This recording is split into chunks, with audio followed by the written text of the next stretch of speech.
Makeup ডান হয়ে গেছে কিন্তু আমার শাড়ি ফাড়ি এখনো আসেনি। চিনতে পারছি না, সিরিয়াসলি বলছি, খুব ভালো লাগছে। যে আমি আজকে দেখতে পাচ্ছ তো সেম সেম শাড়ি পরেছি। আমাদের দুজনের লুক দেখতে পাচ্ছ ম্যাচিং ম্যাচিং পরেছি। এর আগে দিদির লুকটা দেখিয়েছি। এই জায়গায় ঘুরে ঘাড়ে আরেকবার আর্সেলানেই আসলাম, দেখি এখানে যদি লাইটটা তাড়াতাড়ি পেয়ে যাই। সমর এখন গেল দেখো নাম লেখাতে, দেখি কখন লাইন পাই। সবাইকে গুড মর্নিং। তো ফাইনালি এত অপেক্ষার অবসান ঘটিয়ে আজকে সরস্বতী পুজো। এর আগে ঠাকুর কেনা, সরস্বতী পুজো ব্যাকড্রপ সাজানো, ডেকোরেশন কেনা, মানে কেনাকাটি করা অনেক কিছু তোমরা দেখেছো। তো ফাইনালি আজকে পুজোর দিনটা চলেই আসলো। তো সকাল সকাল ঘুম থেকে উঠে গেছি। তো চলো এবার সরস্বতী সকালে কি করতে হয়, হলুদ মেখে স্নান করতে হয়, তো সেই পর্বটাই হচ্ছে। তো চলো তোমাদের সাথে সবটা শেয়ার করবো। আবার আজকে ভ্যালেন্টাইন্স ডেও, তো ভীষণ এক্সাইটমেন্টের মধ্যে কাটবে, ভীষণ মজা করেছে দিনটা কাটবে। তো প্রত্যেকটা জিনিস চেষ্টা করবো শেয়ার করার। ব্লগটা দেখতে থাকো, আশা করি অনেক অনেক এনজয় করবে। এই যে হলুদ নিয়ে চলে এসছে, এই হাতে দেবে। এই যে হলুদ, তো চলো চটচট করে এগুলোকে বাটা হবে। এবার দেখি কে বাটে, আমার বড়ি বাটে প্রত্যেকবার, ওকেই জিম্মেদারিটা দেওয়া হবে। চলো আমাদের হলুদ বাটা স্টার্ট হয়ে গেছে। আবার একদম পাটার মতো বাটছে আমার বর। আবার হলুদ মাখামাখি হবে। হ্যাপি সরস্বতী পুজো, হ্যাপি সরস্বতী পুজো। ভালো করে হলুদ লাগাও আর হলুদ হলুদ হয়ে যাও। ঠিক আছে, হয়েছে হয়েছে, তোমাকে অনেক কম মাখিয়েছি, দাঁড়াও তাহলে। যেন আজকে আমাদের গায়ে হলুদই হচ্ছে, এরকমই ব্যাপার। দুজন দুজনকে তো গায়ে হলুদ হলুদ লাগানো যায়নি, তাই আজকে হলুদ লাগানো হচ্ছে গায়ে হলুদ। কি হ্যাপি সরস্বতী পুজো। এই কি আবার বাবা, আবার কি হচ্ছে? না এখনো আছে, এখনো আছে। এক্সাইটমেন্টে প্রচুর হলুদ হলুদ খেলে নিয়েছি। নাও এবার বলছে হলুদে উঠছে না, আমি কি করবো নিজেই জানি না। তারপরে আমি সাদা শাড়ি পরবো, তোমাকে বলেছিলাম আগের ভিডিওতেই। ওরে বাবারে কি করে করবো ওর জানি না।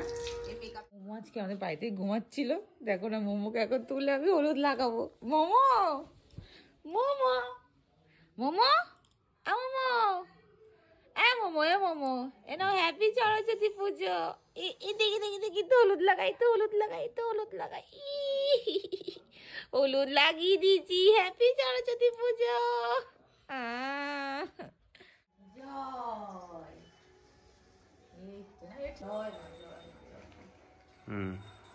বেশ সুন্দর লাগে না? মাকে সাজিয়ে দেওয়ার পর আমিও ভাবলাম চটজলদি করে রেডি হয়ে নিই। সেদিনকে এতটাই তাড়াহুড়োর মধ্যে রেডি হচ্ছিলাম যে গেট রেডি শ্যুট করার তো একদমই সময়ই পাইনি। আগের দিন অবধি অনেক কিছু ভেবে রেখেছিলাম শ্যুট করবো হেন তেনা, বাট সেদিনকে আর কোনোটাই করা হয়ে ওঠেনি। মেকআপ ডান হয়ে গেছে কিন্তু আমার শাড়ি ফাড়ি এখনো আসেনি। তো এখন সমন আনতে গেছে আমার শাড়ি, পারপিকও লাগানো হয়নি, কালকে রাতেও গেছিলাম, তো এখন দেয়নি, বলেছে সকালে দেবে। ওই যে সমর আনতে গেছে আমার শাড়ি, দেখি কতক্ষণে এসে পৌঁছায়, তারপর রেডি হয়ে ফুল লুকটা তোমার সাথে চলো শেয়ার করবো। ভীষণ ইচ্ছে ছিল এবার সাদা রঙের শাড়ি পরবো সরস্বতী পুজোতে। হলুদ তো অনেক পরেছি, বাট সাদাটাই প্রথমবার কিন্তু আমি ট্রাই করলাম। আমাকে কেমন লাগছে দেখতে তোমরা অবশ্যই জানিও। কলা গাছ সেটের কাজ চলছে, কলা গাছ কিছুতে আটকাতে পারছে না, পেরেক দিয়ে আটকাচ্ছে শেষ পর্যন্ত। পেরেক দিয়ে আটকালে নাকি? পেরেক দিয়ে আটকাতে হচ্ছে। দেখো বাইরেটাও বেশ সুন্দর করে সাজিয়েছে। দিনের বেলায় তোমাদের একটু দেখিয়ে দিই, দেখো লাইট টাইট জ্বালিয়েছে, টুই লাইট লাগিয়েছে। উফ, সাজানো তো আমার বড় এক্সপার্টই একদম। এটা আমার বউ করেছে। না কিছুই করিনি আমি, একদমই করিনি। তো ইতিমধ্যে মাও এসে গেছে, আর মা যতক্ষণ না আসে ততক্ষণ তো প্রপারভাবে পুজোর জোগাড় কখনোই সম্ভব না। তো মা এসে প্রথমে হাল ধরলো, তারপরে আমিও একটু ফল টল কাটছিলাম।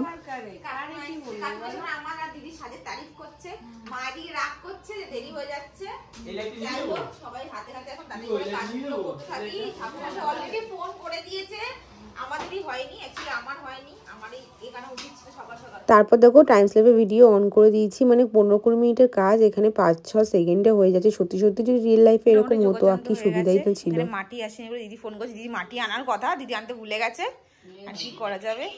আর মা বলছে লে আলু, ব্যক্তি ফোন তুলছে না, কি করব? লাইট জ্বালাবো, লাইট জ্বালিয়ে দিই। কি কেমন লাগছে? পা দুলাচ্ছেন বসে বসে, ভালো লাগছে? ভালো লাগছে, পুজো আচ্ছা করলে ভালো লাগে, ঠিকই কথা। হ্যাঁ, হেল্প করলে আমাদের ভালো লাগে, কিন্তু সেটা হবে না। যাই হোক, সেটা কোথায় কোথায় এসে গেছে। ও কি লাগছে তাই। আমি আজকে দেখতে পাচ্ছ তো সেম সেম শাড়ি পরেছি, কিন্তু কালারটা ডিফারেন্ট। আর এই আইডিয়াটা আমারই। আর আমি যখন কথা বলবো ও তো মানে ডিস্টার্ব করতে থাকবেই। যাই হোক, সেটা কিছু করার নেই। তো আমাদের দুজনকেই কেমন লাগছে অবশ্যই জানিও, কাকে বেশি ভালো লাগছে সেটাও জানিও।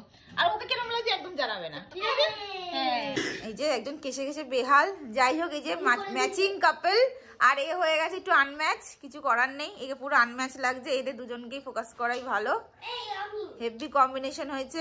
আমাদের দুজনের লুক দেখতে পাচ্ছ, ম্যাচিং ম্যাচিং পরেছি। এর আগে দিদির লুকটা দেখিয়েছি, তো এটা হচ্ছে আমাদের লুক। তো কেমন লাগছে না, ও তুমি এখন ম্যাচিং কেন, ঠিক আছে? তো কেমন লাগছে অবশ্যই জানিও। তো আমারই ভাবনা চিন্তা যে ম্যাচিং ম্যাচিং করবো সরস্বতী পুজোতে।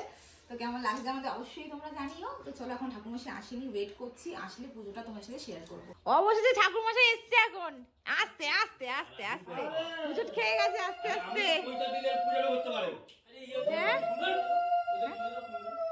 দিদিরা ফোন, দিদিরা চলে গেল। এখন বাজে 1:30, এখন এসছেন আমাদের। আর কি করবো, মা কতক্ষণ ধরে না খেয়ে রয়েছে।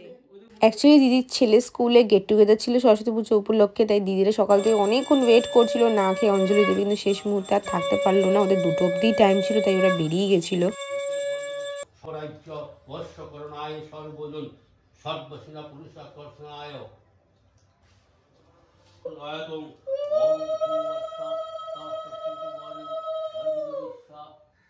তারপর আমিও এখানে কিছু পুজোর কাছে হেল্প করছিলাম। আমি এতক্ষণ যেহেতু ভিডিও নিচ্ছিলাম, কোনো হেল্প করতে পারিনি। তো সেবার সমরকে বললাম তুমি ভিডিও নাও, আমি একটু হেল্প করে দিই পুজোর কাছে।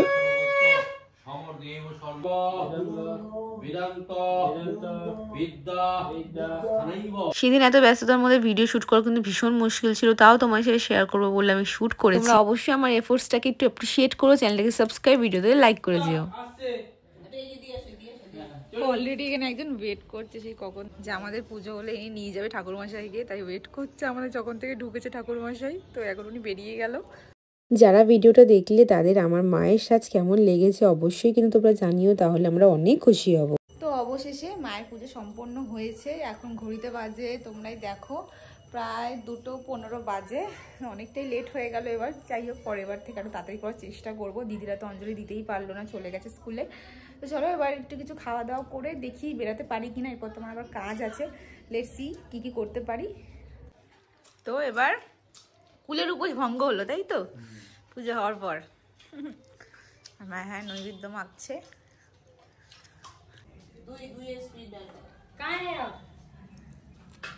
খাও,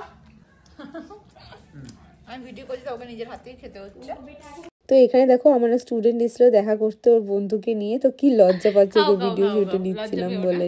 খাওয়া দাওয়া হবে, দেখে নাও। আজকের লাঞ্চে আছে স্পেশাল, পুজো স্পেশাল লাঞ্চে আছে যে খিচুড়ি, আলুর দম, বেগুনি আর পেঁয়াজি। তো এগুলো চলো খাওয়া দাওয়া করি। খাওয়া দাওয়া করে দেখি এরপর কি করা যায়।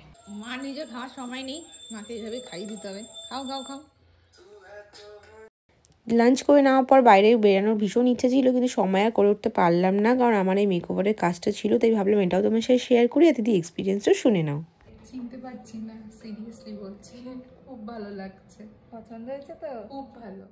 তারপর আর কি, রাতে তো না বেরালেই নয়, কারণ ভ্যালেন্টাইন্স ডে ছিল বলে কথা। তো চট জলদি করে হেয়ার মেকআপ করে রেডি হয়ে গেলাম ভ্যালেন্টাইন্স ডে উদযাপন করার জন্যে। যেহেতু আমার কাজ ছিল তাই সকালের কোথাও বেরাতে পারিনি। তো সব কাজ ফাজ মিটিয়ে অবশেষে আমি আর সমর রেডি হয়ে গেছি। তো চলো এখন কোন রেস্টুরেন্টে যাওয়া যায় সেটা দেখি, দেন তোমার সাথে শেয়ার করছি বাকি। তো আর্সেলানের সামনে কি লাইন, আর আমরা এখন বিটি রোডের উপর আছি। এইখানটাতেই সব আর কি অনেক রেস্টুরেন্ট আছে এদিক ওদিক। তো আর্সেলানের লাইনটা তোমাদেরকে একবার দেখিয়ে দিলাম। এবার চাউমিন আছে, ওইখানে লাইনটাও দেখতে পাচ্ছ তো, প্রচুর লাইন। এখানে হচ্ছে হাঁটার মানে লাইন। কোথায় যে জায়গা পাবো জানি না, যেখানে জায়গা পাচ্ছি ঢুকে তাহলে চলো তোমাদের সাথে কথা বলছি। তো অবশেষে আমরা গাড়িতে এসে লাইন দিয়ে যাই না, তোমরা শুনতে পাচ্ছ কিনা কিছু। তো গাড়িতে এসে লাইন দিয়েছি, দেখা যাক। বলেছে 2 ঘন্টা পর লাইন পাবো। দেখা যাক কতক্ষণ পর লাইন পাই, তারপর তোমার সাথে দেখা হচ্ছে। কারিমসে 2 ঘন্টা শুনে নিয়ে এখানে বেশিক্ষণ দাঁড়ায়নি, এদিক ওদিক করে ঘুরছিলাম। আবার কারিমসে এসেও রিচেকও করছিলাম, বাট কোথাওই জায়গা পাচ্ছিলাম না। ঘুরে ঘাড়ে আরেকবার আর্সেনালেই আসলাম, দেখি এখানে যদি লাইন তাড়াতাড়ি পেয়ে যাই। সমর এখন গেল দেখো নাম লেখাতে, দেখি কখন লাইন পাই। শেষে আমরা বসতে পেরেছি, দেখে নাও জায়গা পেলাম প্রায় 1 ঘন্টা লাইন দিয়ে। দেখা যায় এবার খাওয়া দাওয়ার কোয়ালিটি কেমন হয় সেটা চেষ্টা করবো শেয়ার করা যেটা সম্ভব। দেখো ওইদিকে পুরো প্যাকআপ আছে, এইদিকেও প্রচন্ড ভিড় আছে। ফাইনালি 15 থেকে 20 মিনিট পর আমরা মেনু কার্ড পেয়েছি। দেখা যায় এখান থেকে কি অর্ডার দিই, খাবারটা আসলে তোমার সাথে শেয়ার করবো। অর্ডার দিয়ে প্রায় হাফ অ্যান আওয়ারের কাছাকাছি কেটে গেছিলো, তখন অবধি খাবার আসেনি, তো পেট ধরে বসেছিলাম লিটারালি। তো অবশেষে আমাদের খাবার এসে পৌঁছালো আমাদের টেবিলে। আমরা নিয়েছিলাম chicken biryani, garlic naan and mutton do pyaza. তো ফার্স্টে কোনো গ্রেভি ছাড়া বিরিয়ানিটা শুধু ট্রাই করলাম, মোটামুটি ঠিকঠাকই টেস্ট ছিল। তারপরে একটুখানি দো পেঁয়াজা গ্রেভিটা দিয়ে ট্রাই করলাম, তো তারপর বেশ ভালো লাগছিল। ফেস্টিভ্যালের দিন হলেও আর্সেনালের কোয়ালিটি কিন্তু খারাপ করে। সমর এখানে নানটা ট্রাই করছিল, টেস্ট ভালো আছে। অনেকটা রাত হয়ে গেছিল বলে মটনে ভালো পিস পাইনি, কিন্তু যেটা পেয়েছিলাম বেশ নরম ছিল, টেস্টি ছিল। তো এত রাতে এত ভারী খাবার খেয়েছি, তো কোল্ড ড্রিঙ্কস না খেলে তো খাবারটা ডাইজেস্ট হবেই না। তো মকটেল কিছু অ্যাভেলেবেল ছিল না, শুধু কোল্ড ড্রিঙ্কসই ছিল, তো সেটাই নিলাম। এবার বাইরে বেরিয়ে দেখা হচ্ছে। লাস্টে এসে গেছি আইসক্রিম নিতে। আইসক্রিম না খেলে তো একদম মন ভরেই না। তো তুমি চকো ভ্যানিলাটাই দাও, ওটাই দাও, ওটাই দাও। ঠিক আছে, তো চলো আইসক্রিম নিয়ে শেষ হবে আজকের দিন। চলো লাস্ট ফিনিশিং এ আইসক্রিম খেতে খেতে, আর সম্পূর্ণটা কি খাচ্ছে জানি না, তো যাই হোক আইসক্রিম খেতে খেতে বাড়ি যাচ্ছি। ঠিক আছে, হ্যাঁ দেখাও, বাড়ি জিনিস দেখাতে হয়। সো আজকে সারাদিনের ব্লগটা কেমন লাগলো অবশ্যই জানিও। আমি চেষ্টা করেছি তোমাদের জন্য খুব সুন্দর করে ব্লগ করতে। তো চলো আজকের ব্লগটা এখানে এন্ড করছি। পুরো রাস্তা শুনশান হয়ে গেছে, এখানে অলরেডি 12টা ওভার হয়ে গেছে। তো চলো আবার খুব তাড়াতাড়ি দেখা হবে নেক্সট ব্লগে। এইভাবেই আমার সাথে থেকো, পাশে থেকো। চলো বাই।